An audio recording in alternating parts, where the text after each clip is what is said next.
How are you. आशा है आप लोग अच्छे होंगे, आपका प्रिपरेशन भी अच्छी तरह से चल रहा होगा। तो मेरे प्यारे व्यूअर्स, हम लोग बिहार दरोगा previous year question paper discuss कर रहे थे। इस दरमियान हमने 16 प्रैक्टिस सेट का डिस्कशन कर चुके हैं। आज ये 17वां प्रैक्टिस सेट होगा। तो आप लोग इसको ध्यान से देखिएगा और समझिएगा। हम जितना भी प्रैक्टिस सेट डिस्कस किए हैं उसमें आपको सारगर्भित व्याख्या के साथ डिस्कस किए हैं। आप लोग अच्छी तरह से पढ़िए, आपको एग्ज़ामिनेशन में आपको ज़रूर फ़ायदा मिलेगा। आप एग्ज़ाम में जाइएगा तो आपको पता लगेगा कि हमें क्या फ़ायदा हुआ और क्या घटा हुआ। आप औरों से बेहतर रहिएगा, ये मेरा विश्वास है। तो चलिए नाउ वी स्टार्ट। आई केम, आई शा, आई कॉन्क्रिएट। ये किसका है? तो जूलियस सीजर ने कहा था, ठीक है। उसके बाद है there is no things as free lunch. किसने कहा था? मिल्टन फ्रीडमैन ने इसको एक पुस्तक लिखा था, ठीक है। और साइलेंट स्प्रिंग एक पुस्तक किसने लिखा था ये बताइएगा। ये भी दरोगा कई बार पूछा है। भारत का राष्ट्रपति किस प्रकार का वीटो का प्रयोग नहीं करता है? तो विशेषित वीटो अधिकार का प्रयोग नहीं करता है। निलंबनकारी भी करता है, पॉकेट भी करता है, आंतरिक वीटो भी करता है। उसके बाद आगे चलते हैं। धान के खेत किस प्रकार की गैस निकालती है? तो धान के खेत CH4 यानी मीथेन गैस निकालती है। इसका सही आंसर हो जाएगा मीथेन हो जाएगा, CH4 हो जाएगा। अब बताइएगा कि CO सबसे ज़्यादा कौन निकालता है और CO2 से क्या वायुमंडल को क्या हानि है और क्या लाभ है, ठीक है। उसके बाद जर्मनी का आधिकारिक मुद्रा क्या है? तो यूरो हो जाएगा इसका सही आंसर। उसके बाद 6 नंबर क्वेश्चन। हम इसके बाद एक वीडियो शायद और होगा प्रीवियस ईयर, उसके बाद हम लोग मैथ के 2 से 3 वीडियो डिस्कस करेंगे। उसके बाद प्रीवियस ईयर ख़त्म हो जाएगा। उसके बाद हम लोग बुक लिस्ट पे आएंगे और चैप्टर वाइज बुक लिस्ट पढ़ेंगे। जैसे लूसेंट हो गया, लूसेंट को हम लोग चैप्टर वाइज पढ़ेंगे। उसके बाद लूसेंट पढ़ने के बाद हम लोग उसके ऑब्जेक्टिव पे जाएंगे और ऑब्जेक्टिव के बाद आपको हो जाएगा तो आपको घटना चक्र बनवा देंगे। इतना से ज़्यादा दरोगा नहीं पूछेगा, समझिए। आप इस चैनल पे बने रहिए, आपको सब मिलेगा। इसका सही आंसर B हो जाएगा, इसका सही आंसर C हो जाएगा। आप लोग इसको बनाइएगा वीडियो को पॉज करके और फिर हम बताएंगे। इसका सही आंसर भी B हो जाएगा। 8 नंबर का सही आंसर भी B हो जाएगा और इसका सही आंसर A हो जाएगा। समझ गए? A² 2AB + B² पे बनेगा, समझिए। उसके बाद 10 नंबर का सही आंसर हो जाएगा C हो जाएगा। इसका सही आंसर C हो जाएगा। उसके बाद आगे चलते हैं, देखते हैं। इसका सही आंसर हो जाएगा B, इसका सही आंसर हो जाएगा। इसका सही आंसर A हो जाएगा। उसके बाद है इसका सही आंसर भी आपका C हो जाएगा। उसके बाद इसका सही आंसर A हो जाएगा।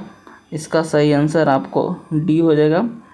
एक संख्या तथा उसके 2/3 का योग 90 है तो बड़ी संख्या क्या होगा? तो सही, इसका सही आंसर A हो जाएगा। इसको ऑप्शन से भी आप बना सकते थे, समझिए। ये सब हम आपको बताएंगे, ट्रिक के साथ बताएंगे। इसका 17 नंबर का सही आंसर B हो जाएगा। 18 नंबर का सही आंसर A हो जाएगा, समझिए। इसका सही आंसर C हो जाएगा और 20 नंबर का सही आंसर आपको B हो जाएगा। एक पेड़ की छाया की लंबाई इतना गुना है तो यूनियन को निकालना है। ये भी 10 से निकलेगा, ये भी ट्रिक से निकल जाएगा। ये आसान क्वेश्चन था, समझिए। तो मैथ आसान रहता है, थोड़ा सा आपको दिमाग लगाना होता है, समझिए। इसका सही आंसर -26/17 हो जाएगा। और देखिए इसका सही आंसर A हो जाएगा। कुछ नहीं था, थोड़ा सा दिमाग लगाना था, समझिए। इसको गुना करके अधिक रेशियो से इसको जोड़ के इसको भाग दे देना था। देखिए कुल सिक्कों की संख्या कह रहा है। अगर 50 पैसे के सिक्कों की संख्या कहता तो उसके लिए एक अलग ट्रिक होता था। जो अनुपात दिया हुआ है उसके से जो ऑप्शन करता वही आंसर हो जाता। हम आपको ट्रिक बताएंगे, इस ख़त्म हो जाएगा। तो हम स्पेशल बताए हैं कि मैथ और रीजनिंग का 3 से 4 वीडियो लाएंगे, उसमें आपको पूरा बता देंगे ट्रिक जितना दरोगा पूछता है। देखिए सिर और पैर वाला बकरी वाला कहानी है तो इसका सही आंसर A हो जाएगा। ये भी ट्रिक से चलता है, वो हम आपको बताएंगे। निम्नलिखित कौन सी कथन सही है? तो इसका सही आंसर ए हो जाएगा। समझ गए। अब देखिए आगे, तो 30 गो मैथ रहता है, 30 गो और मैथ रीजनिंग आपको देखने को मिलेगा। इसका सही आंसर सी हो जाएगा और इसका सही आंसर ए हो जाएगा। और 30 नंबर का सही आंसर बी हो जाएगा। अब देखिए यहाँ से एक कर्क रेखा, तो हम बताए थे मित्र पर गमछा झाड़, एक ट्रिक था, उससे ए, इसका सही आंसर ए हो जाएगा। ठीक है। किस अनुच्छेद के तहत नीति निर्देशक तत्व को न्यायालय में प्रश्नगत नहीं किया जा सकता है? तो इसका सही आंसर है अनुच्छेद 37। राज्य निर्वाचन आयुक्त को कौन पद से हटाता है? तो इसका सही आंसर हो जाएगा जो उसका हटाने का प्रतिक्रिया है उच्च न्यायालय के न्यायाधीश के हटाने के जैसा। निम्नलिखित में से राष्ट्रपति के कार्यकाल से संबंधित कौन सा क्रम सही है? तो इसका सही आंसर बी हो जाएगा। समझिए। उसके बाद है भारत में कितने बार आपातकाल लागू हुआ? तो 3 बार लागू हुआ है। वित्तीय आपातकाल कितने बार लागू हुआ है? एक कमेंट में बताइएगा। तो एक भी बार लागू नहीं हुआ। संविधान के उद्देशिका में किस मौलिक अधिकार का वर्णन नहीं है? तो आर्थिक स्वतंत्रता का वर्णन नहीं है। पंचायती राज व्यवस्था निम्नलिखित समितियों में कौन सा समिति दिया था? तो बलवंत राय मेहता। और ये त्रिस्तरीय था। द्विस्तरीय कौन है वो बताइएगा, वो भी एग्जाम में बहुत बार पूछा है। उसके बाद है अंतर्राज्यीय परिषद का गठन किस समिति के सिफारिश पर की गई थी? तो सरकारी आयोग के समिति पर किया गया था। संथनम किससे संबंधित? राजमन्नार किससे संबंधित था? ये हमको बताइएगा कमेंट में, ये दोनों पूछता है हमेशा। उसके बाद है उद्देशिका में 42वें संविधान संशोधन में कौन सा शब्द जोड़ा गया? तो समाजवाद, पंथनिरपेक्ष और अखंडता, ये 3 शब्द जोड़ा गया है। बार बार एग्जाम में आता है। समझिए। भारत के राष्ट्रपति को किस प्रकार उसके पद से हटाया जाता है? समझिए। तो इसका सही आंसर हो जाएगा संसदीय प्रतिक्रिया द्वारा पदच्युत किया जाता है। समझिए। उसके बाद आगे है संघात्मक सरकार में क्या होता है? तो शक्तियों का विकेंद्रीकरण होता है। भारत का राष्ट्रीय वृक्ष क्या है? तो बरगद। और बिहार का राष्ट्रीय वृक्ष क्या है? तो पीपल। भारत का राष्ट्रीय जलीय जीव क्या है? तो डॉल्फिन, गंगा का डॉल्फिन। और बिहार का भी जलीय जीव यही है और इसको 2009 में राष्ट्रीय जीव के रूप में घोषणा किया गया था। अब देखिए, चिल्ली की चुप्की का माता खान किसके लिए प्रसिद्ध है? तो कॉपर के लिए प्रसिद्ध है। समझिए। और जितना भी खान है उसको एक बार आप जाके देख लीजिएगा, वहाँ से क्वेश्चन आता है। नर्मदा बचाओ आंदोलन कौन हो जाएगा? तो इसका सही आंसर हो जाएगा मेधा पाटेकर। समझिए। और ENSO का फुल फॉर्म इसका सही हो जाएगा अनिलो सॉर्थन ऑसिलेशन। ठीक है। उसके बाद 2011 की जनगणना के अनुसार सर्वाधिक जनसंख्या किस राज्य में है? तो ये यूपी में है। और कितना जनसंख्या है ये बताइएगा। इसको मिलान करने वाला है, मिलान कर लीजिएगा। टिहरी बांध कहाँ है?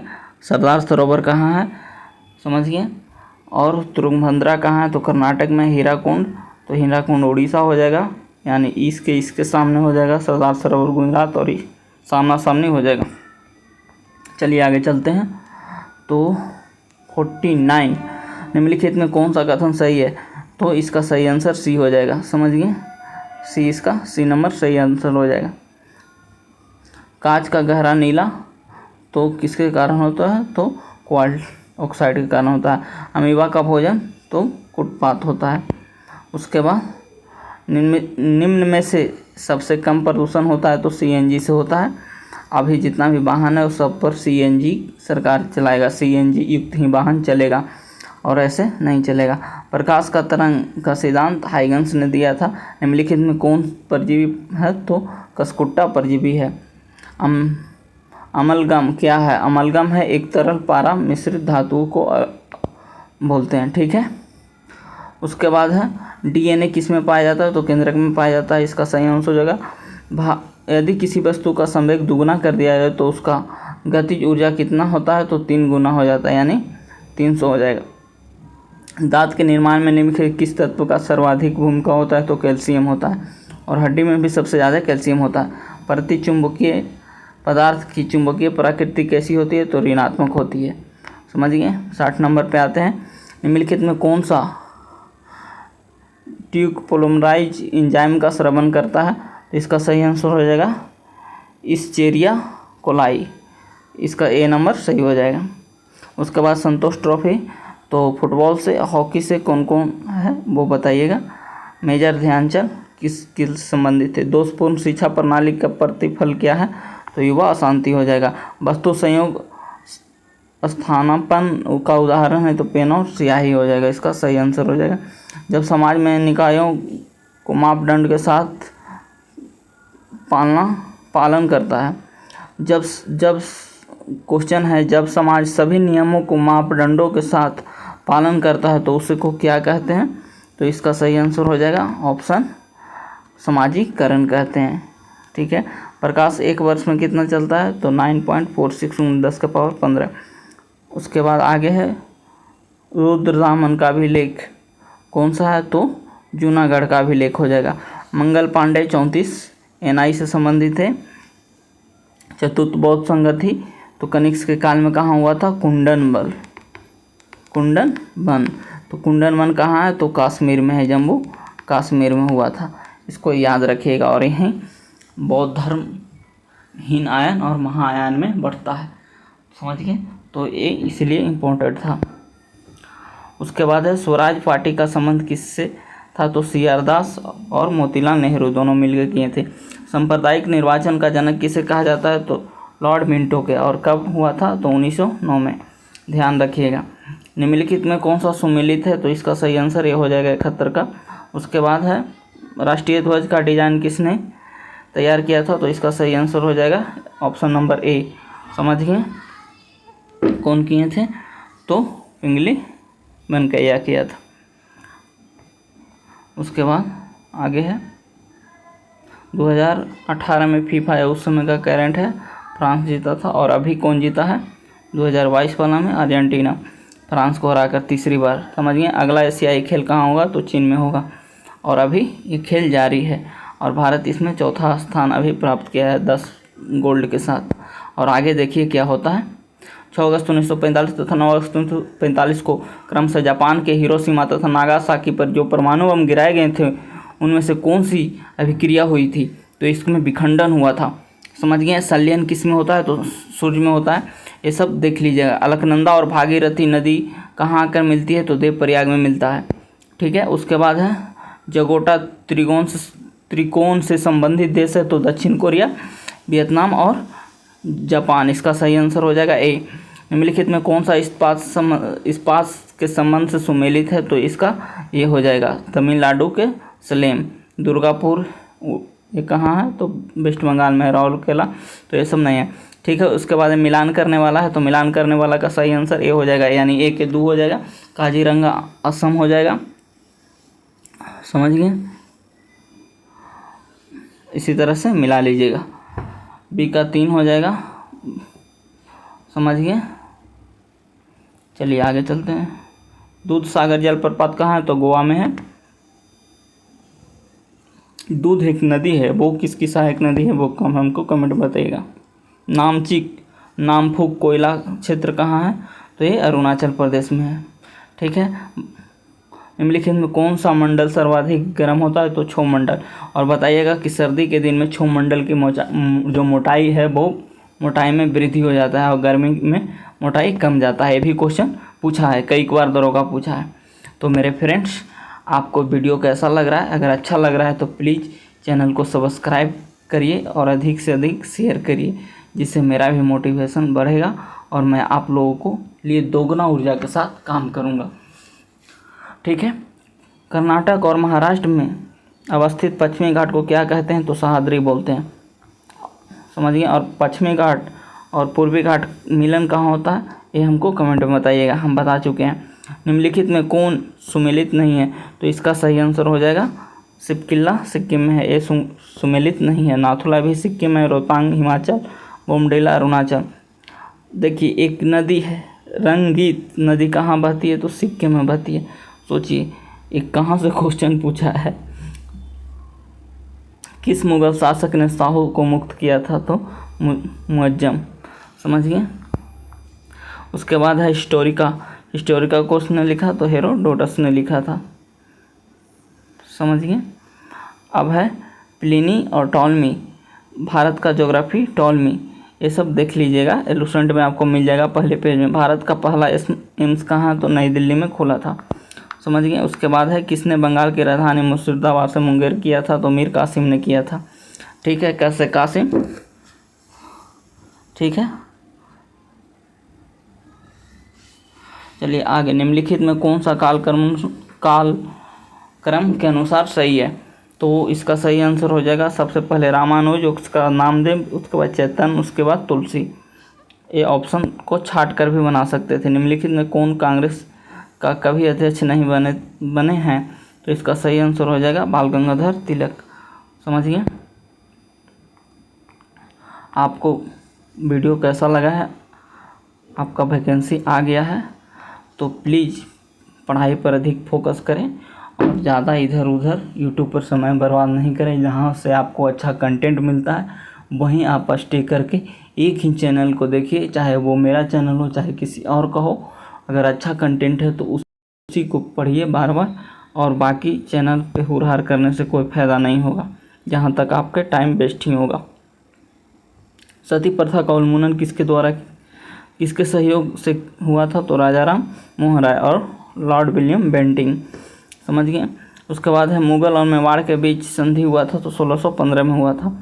ताजमहल के लिए पत्थर कहाँ से लाया गया था, सोचिए। और राम मंदिर बन रहा है, उसका पत्थर कहाँ से लाया गया है, ये भी क्वेश्चन पूछ सकता है, तो समझिए। ताजमहल के लिए पत्थर कहाँ से लाया गया था, तो मकराना से लाया गया था। कांग्रेस की स्थापना के समय भारत का वायसराय, तो लॉर्ड डफरिन था। सोचिए उस समय इतना, मकराना आपको अफगानिस्तान और काबुल के लगभग में पड़ेगा, वहाँ से आया था ये पत्थर। सोचिए उस समय इतना ट्रांसपोर्ट भी नहीं था। अलीगढ़ की संधि का संबंध किससे है, तो ईस्ट इंडिया कंपनी और सिराज उदौला से। यज्ञ की देखरेख कौन करता था, तो ब्रह्मा।